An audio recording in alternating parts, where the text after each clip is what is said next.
Good morning, ladies and gentlemen. My name is Temi, and you can find me on TemTalksWith. That's where great conversation, culture, and creativity collide.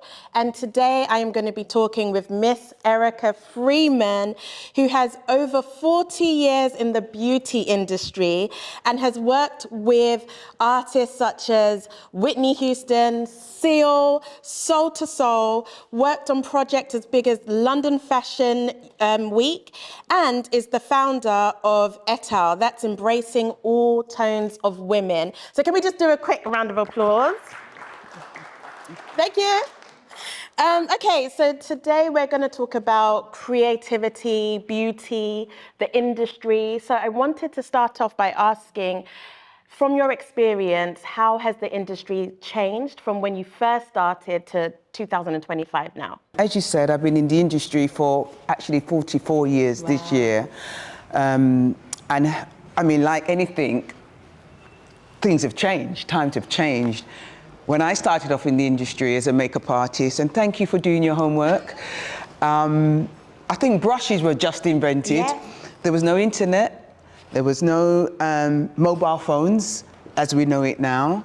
There's this thing called the yellow pages, those of you that are old enough, which is now called the internet.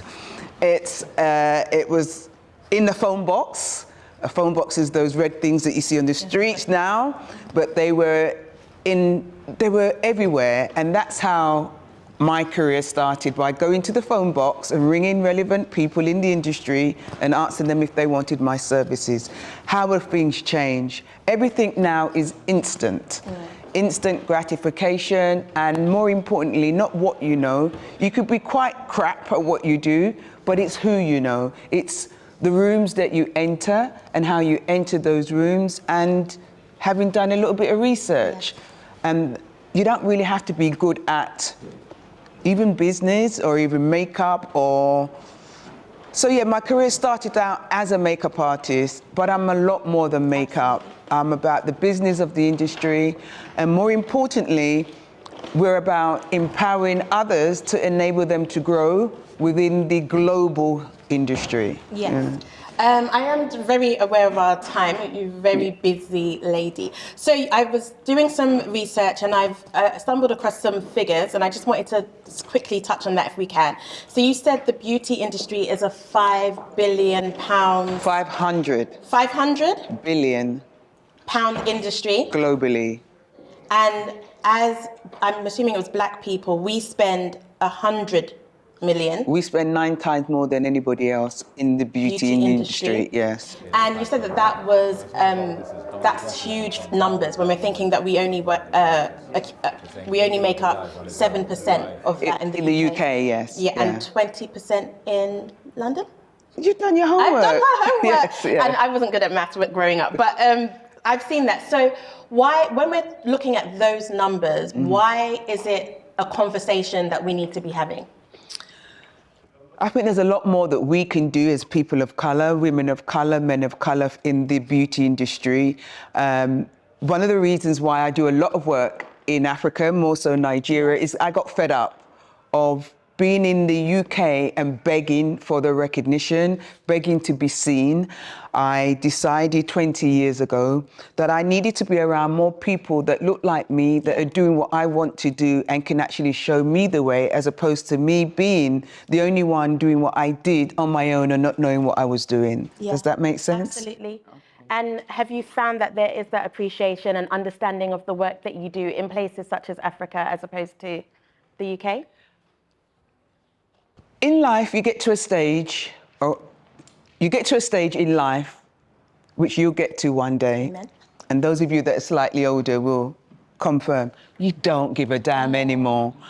And that's where I am at now. I believe that I'm coming with a lot of knowledge. Yes. And a lot of learning. I'm learning from a lot of young people as well. I'm at the end of my career. My brain matter will always forever keep ticking over, but I know that I have a lot to give. A lot of things that I've experienced, many young people will never have to experience because I was the pioneer. Absolutely. However, as I said, I'm not Nigerian. And as I said, I do most of my work in Nigeria. Yeah. I've been to South Africa, I've been to Ghana, I've been to Morocco, and this is all because the British government had sent me because I've been in my career for so long. But the reason why I love Nigeria more than any country in the world, and my fellow Jamaicans hate me when I say this, but you know, we can't help who we fall in love with, is because the colour, the vibrancy, the I can do it attitude better than you. I had an 18-year-old tell me that she's better at makeup than me. 18 years old. Why? Because she was confident. And I love to be around people that are confident. Yes. You keep saying end of your career. However, it feels like in many ways you're just starting. I mean, with E.A.T.O.W. E.A.T.O.W, yeah. E.A.T.O.W. Yeah. Tell us a bit about that. Okay. And also answer how you're starting this when you're telling me that you're at the end of your career. It just seems like you're giving yourself more work to do. No, I think in everything you must know and recognize when to pass on the baton.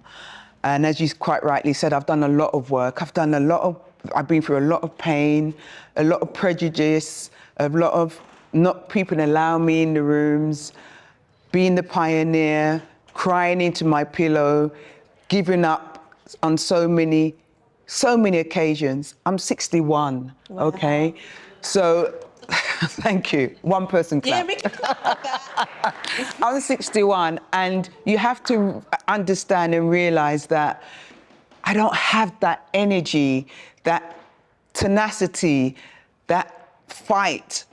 But a lot of people do. Yes. A lot of young people coming up behind me. So what I do at E.A.T.O.W, which stands for Embracing All Tones of Women, is E.A.T.O.W Global. What we do is we hold the hands of those that we recognize in places like Nigeria, South Africa, those that have the fuel and the energy. They want to be the ones on the center stage. We school, we train, we educate, we empower, and hopefully inspire them to be the best that they can be. So right now, there are 3 top Nigerian makeup artists that we represent. Yeah. One is Adiola Adeyemi from Beauty by AD, and another one is the Butter Lawson, who is our ambassador. Why? They've got the tenacity, they've got the vocabulary, they've got the skill set. They're running phenomenal businesses in Nigeria that represent the world in the beauty industry. And those 2 happen to be the current Housewives of Lagos. I don't know if you know that show. So we're about people that are confident about being confident in the beauty industry. The beauty industry is not lip gloss and eyeshadow, which is what a lot of people tend to think. It is the driver. It is the infrastructure. No matter what industry women and some men are in, the first thing they pick up is their moisturizer. Before the day starts, their lip gloss, so people tend to see the beauty industry as fluffy, but it's the driving force, it's the heartbeat to most industries that women are in. I did have here from doing my research that the sort of beauty sector is the only sector that's kind of recession proof. It doesn't, when other people... In fact, when there are wars, it is the one that get people through. So I was told in World War II that when women put on their red lipstick, that's when they really got empowered. And there was a stocking shortage. So what women did is they used eyebrow pencils to draw the line up there. I mean, these are things that you would never know, but the line to make them feel like they were wearing stockings. So it's the most recession-proof industry, Yeah, and because of that, I know you've said that you have a real passion for Nigeria, but this kind of model that you have with sorry, I keep pronouncing it wrong, E.A.T.O.W, can it be sort of in other parts of the world? Yes, it is. So we're currently we're currently in discussions. I don't like, until you sign the dotted line, with South Africa, Dubai, America, where there are people that look like us, yes. You're from Jamaica? I'm Jamaican. And what about back home in Jamaica? Not at the moment. Not at the moment. Still some work that needs There's still to be some done. work to be done, and there's only one of me. And I wanted you to tell us about your trade mission as well. Okay, thank you for remembering. So in 3 weeks' time, we're taking another set of people to Lagos, Nigeria. Why? Because we get asked. It'll be our 5th one. And ironically, most of the people that go on our trade missions are Nigerians that are based in the UK. But they're Nigerians that don't know who, what, where, and how. They're a little bit nervous, a little bit apprehensive. And because we've had 100 out of 100 score people of delegates that have gone in the past, I retired. I literally said, I'm not doing any more trade missions. I have one of our delegates here with us, Dr. Bumi. She can actually confirm. I said, I'm not doing any more. And then on the back of that, I've been asked to do 2 more next year. Wow. I think trade missions are a soft landing, but what it also does through our networks, because we know very successful people in various different industries in the creative sector, we make it easier for you to meet your ideal person that you would like to. You've seen them on Instagram, you've dreamt of potentially meeting them or going to events, but what we do is make sure that you're market ready. Yeah. We make sure that you're able to articulate yourself, even if you're not able to back up yourself, but are able to articulate yourself before you go into those rooms that you've dreamt of, and we make it happen. Don't we, Doctor? I love that. Thank you. And so how can people get involved in terms of if they want to attend a trade mission? But also how can people support in terms of sponsoring the event and stuff like that? So right behind me, you see QR codes, because I'm a lady that's always ready. And, you know, again, this comes with age, experience, and knowing what people want. I've spoken about quite a few different things, but one thing I want to touch on before I say, please take a picture, and then you can direct yourself in the right directions, is being an older woman. What we find is, I'm 61, Doctor's 61, what we found is that a lot of older women are being neglected. A lot of you young people just see your mothers and think that we just came. We didn't have a life before you were there. But honestly, we were young, we were teenagers, we fell in love, and we fell out of love, some of us as well. We had our careers, but we are tired. But we have a lot to give. So one of the things that we've decided to do is create a retreat for older women to come together to reawaken ourselves and to let our children know, let industry know that we're the best at what we do, but just tired. We need a little bit of rejuvenating. So we're putting on retreats for older women to reawaken their skill sets. So so everything that I've spoken about there, they're up there, and the QR codes, you can just download the information. But the trade mission that's coming up is on the 1st of November until the 10th of November, and it's going to be dynamic. And anyone can attend? Not anyone, no. There is a criteria. You have to be in business, you have to be over a certain age, you have to have a certain money in your bank account, but we do support you. If you only have a British passport, we support you with our partners in Nigeria to enable you to get your visa subject to status. Okay. Yeah. I've wanted to talk about sort of Nollywood being the second to Hollywood in terms of an industry, and you mentioned like Real Housewives of Lagos. So how do you see that collaborative way of working, like people in the beauty industry, people in the film industry, and how like everyone can kind of win in that kind of scenario? It's winning already. As I said, even the office worker going to work, she puts on her lip gloss, her lipstick. The beauty industry is the predominant industry in any oil and gas, wherever there are women. How we can come together is just structure, like everything else.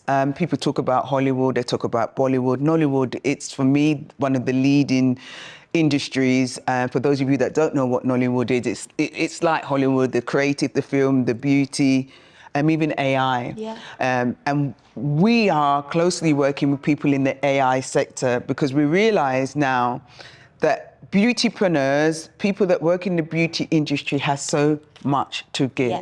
So let me give you an example. You've just mentioned Nollywood. We've talked about actors and actresses. Who are the first people that they see and they interact with before they go on film and on stage?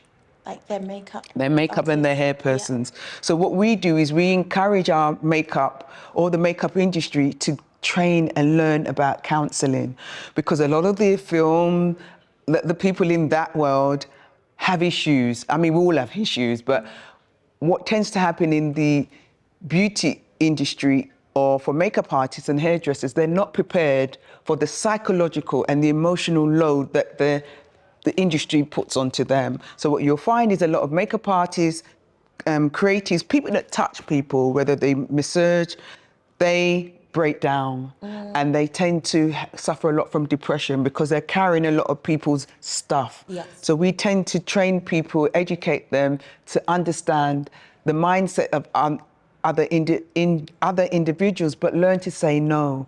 Learn to say, I'm not taking on your problems, or your problems. You have to put those demarcations in place, but you have to be trained how to do that. So makeup industry is not about lip gloss and mascara. It's so deep. The makeup beauty industry actually holds up the world. And I say that with such conviction because I've been in the industry for 40 odd years. I've seen celebrities fall down by the wayside because they were given the wrong information, because they didn't have a makeup artist or hairdresser in place. And the reverse to that is a lot of makeup artists, hairdressers, stylists hear a lot of confidential information.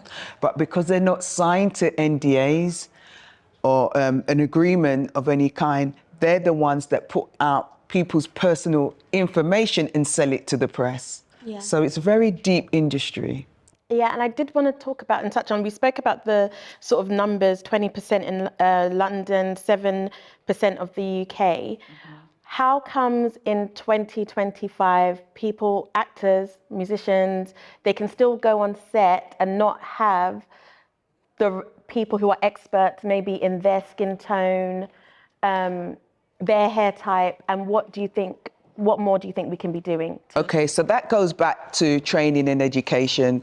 That's another reason. I mean, I sat on the board for London College of Fashion for 15 years, and I used to write courses for London College of Fashion to train how to do makeup for people of colour and also understand the psychology. Jamaicans, Nigerian, Ghanaian, South Africans, we're all different people, we've got different cultures. Just because you're black doesn't mean that one particular shade would suit you. You have to understand the psychology of individuals that you work with. Same if it's Scottish, Irish, whomever, British.